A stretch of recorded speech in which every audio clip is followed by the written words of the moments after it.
Sa puntong ito, pag-usapan natin ang pagsasampa ng mga kaso laban sa mga nasa likod ng mga maanomalyang flood control projects. Makausap natin live via Zoom si Assistant Ombudsman Nico Clavano. Magandang hapon po, Attorney Clavano. Welcome po sa Arangkada Balita. Magandang hapon po, Sir Jack at Ma'am Ninya. Good evening din sa lahat na nanonood. Attorney, unang-una, itong revelation video na ginawa ni Congressman Zaldico na 3-part kumbaga series mula last week, pwede po siya magamit ebidensya? Kasi although marami nagsabi na hindi, kailangan dumaan sa proseso. Pero may mga senators na talagang still pushing na huwag isantabi ang mga video na ito.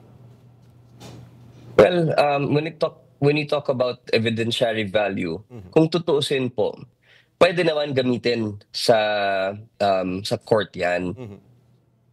It will come under the scrutiny po. Kailangan po kasi talaga yan i-cross-examine. Ngayon, pag wala siya kasi dito para i-verify or i-attest kung totoo talaga o hindi, ang isang statement na linabas niya sa social media, hindi siya magandang basis para sa korte para gawing part ng decision. No? Dahil, syempre, yung probative value na tinatawag ay bumababa pag yun po ang ginamit natin.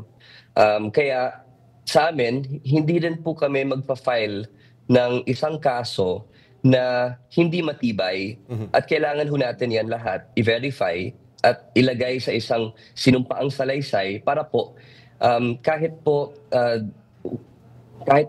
yun lang po yung tumatayo na ebidensya, at least sworn statement po siya, 'di ba? So, pwede po siyang gamitin bilang isang lead para sa fact-finding or investigation. Pero dun sa korte, hindi po kami komportable na yun lang po ang dala namin. So, nag-anunsyo naman din po si Ombudsman Remulla na sinimulan na rin po natin ang investigation on the basis po dun sa mga sinasabi niya. However, yun na nga po, hinahamon pa rin natin na sana umuwi si Ginoong Zaldico at harapin niya yung investigation at yung kaso na sinampahan ho natin noong Tuesday. So kung ayun nga, hinihikayat natin siyang umuwi, pero seguridad po ang kanyang ikinakatwiran, may magagawa po ba ang ombudsman para mabigyang proteksyon si dating Congressman Zaldico? Yes, Ma'am Ninya, actually, within the mandate ng ombudsman ang pag-deputize ng mga security officers from whichever agency para po tulungan ang tungkulin ng ombudsman para masigurado yung investigasyon ay maganda po ang takbo. So we can do that definitely at ang sabi naman ni Ombudsman Remulla, we really need our witnesses alive. It is, kumbaga, ano po yan, pabor po sa amin talaga na maprotektahan talaga si Ginoong Zaldico. So, yun po yung state of mind po ng ating ombudsman ngayon. And attorney, yun nga kung sakali talaga ipanindigan niya na talagang security niya ang rason bakit hindi siya makauwi dito, ano yung mga options po niya? Paano siya magkakaroon ng isang sworn affidavit? Pwede ho bang gawing through Zoom? Pwede ba siyang sumumpa tungkol sa pamamagitan noon? Or kumbaga, kasi yung video din kasi partner and attorney, syempre sa age ngayon ng technology, no? I mean, hindi mo na alam ngayon kung ano yung AI. Hindi natin sinasabi na AI yung video na yan. Pero yun nga, mahirap na isalain yung authenticity ng isang video. Opo, pwede naman siya pupunta ng isang embahada kung saan man siya so that he can swear before a consul or anyone in the office, no, in the embassy, para po maging, kumbaga, apostilled ang tawag ho natin dyan, di ba? Kung it's a foreign document. Ang sa amin, ang gusto rin namin makita po, no, yung body language ng isang tao.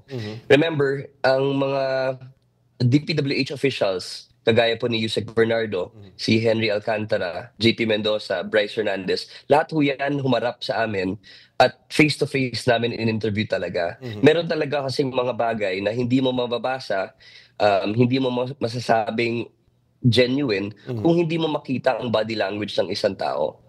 At I think yun po yung advantage, no, over Zoom. Naalala ho natin na during the pandemic, puro Zoom tayo, pero iba pa rin ang samahan pag magkasama, 'di ba po? So, yung same goes with trying to assess the authenticity and genuinity of yung mga testigo ho natin. Kailangan ho natin sila din makita, in fairness dun sa ibang witnesses na humarap talaga din sa atin, to see them face to face and for them to explain in a very relaxed setting, no, comfortable setting, yung mga talagang nangyari. Ano ho yan everything is kept secret, confidential ho yung ating mga interviews. Kaya marami talagang nasasabi at nalalaman doon sa mga interviews na iyon. And once we are finished with the interviews, tsaka yung assessment po, tsaka nila isusulat lahat ng napag-usapan doon sa mga interviews na yon. No? So, nandyan naman po yung abogado nila. We make sure na talagang with the assistance of counsel ho yan, wala tayong tinatago dyan, di ba? So, yung sa amin lang, it will be much better. And of course, lest we forget, yung kaso na final po ng ombudsman noong Tuesday, kailangan niya rin po harapin yon. So ano po ang reaksyon nyo sa mga sinabi ng abogado ni Zaldico na pre-judge na raw siya ng ombudsman? Ano ho yan medyo misleading po yung sinasabi po ni Attorney Rondain dahil alam naman ho natin lahat yung ebidensya. Hindi naman namin yan tinago The evidence was there for the world to see, for the Filipino people to see. And I feel na hindi lang talaga kumbaga the people have the right to know and they have the right to have their own opinion. Baka yun lang po yung naano niya. He's probably thinking of that more of yung public sentiment kaysa sa atin kasi dumaan talaga yung kaso sa tamang proseso dito sa Office of the Ombudsman. Nagbigay pa kami ng opportunity para marinig yung panig niya, ngunit hindi niya tinanggap, no? At hindi siya nag-file ng isang counter affidavit kung saan sana nilahad na ho niya lahat ng depensa niya. Ngayon, mahirap naman sabihing prejudged, lalo kung hindi naman sila nagbigay ng kahit anong depensa nila. So, yun naman talaga ang patakaran po Kung hindi magbigay ng isang counter affidavit ang respondent sa isang kaso, yung mga ebidensya po na binigay ng complainant or ng investigating unit, ang magiging basehan na lang nung desisyon ng prosecutors. So, syempre, kung yun lang talaga ang basehan ng prosecutors, as it stands, may probable cause.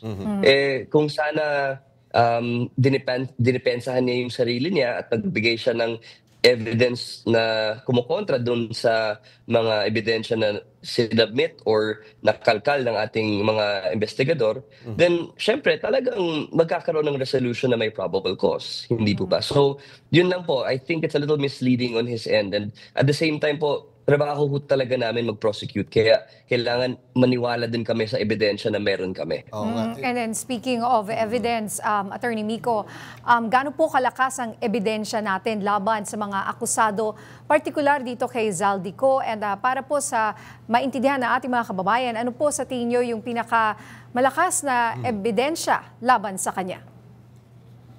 Well, kung si former Congressman Zaldico ang pinapag-usapan, we have every reason to believe na siya po ang beneficial owner ng SunWest Corporation. Kahit wala po yung pangalan niya doon, kailangan nating i-pierce yung corporate veil. Ibig po sabihin, kailangan natin lusutan ang corporation bilang isang tool para po magtago sa liability or accountability. Alam naman ho natin na siya ang incorporator at maraming ebidensya na tumuturo na siya talagang nagbibigay ng direction or instructions sa mga tao doon. At syempre, nakinabang rin siya sa mga earnings po ng korporasyon na yon. As for the DPWH officials, yung evidence po na nilalaman ng resolution at ng information ay yung mga documents na pinirmahan ho nila at yung mga certifications na kompleto ang isang project. Kahit na nung pinuntahan nila Sec Vince, actually in this case, no, at ni Governor Bons Dolor, wala namang nahanap doon sa mga coordinates na yon. So, yun po, yung pagdating sa DPWH officials, medyo madali in a way, no? Dahil nakasulat naman yan lahat sa mga dokumento. And Attorney Clavano, no, paano kaya yung way naman natin na talagang mapauwi natin dito si dating Congressman Ko once na lumabas na yung mga warrant of arrest? Mga gaano katagal po kaya ito? Ano yan, hindi tayo makakapagbigay talaga ng isang timeline dahil merong mga bagay na hindi namin kontrolado.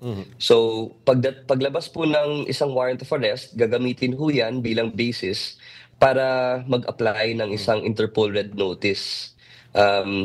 Sa ganung paraan, mahanap po natin siya with the network of the Interpol sa ibang bansa para po ma-aresto at mabalik dito sa Pilipinas.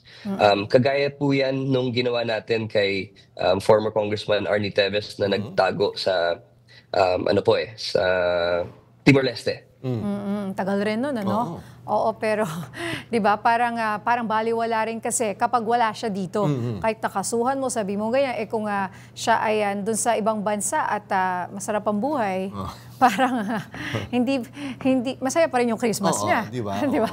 But anyway, Attorney Clavano, kanina sinabi ni Ombudsman Remulla na kakasuhan niyo na ang mga diskaya by Friday or early next week.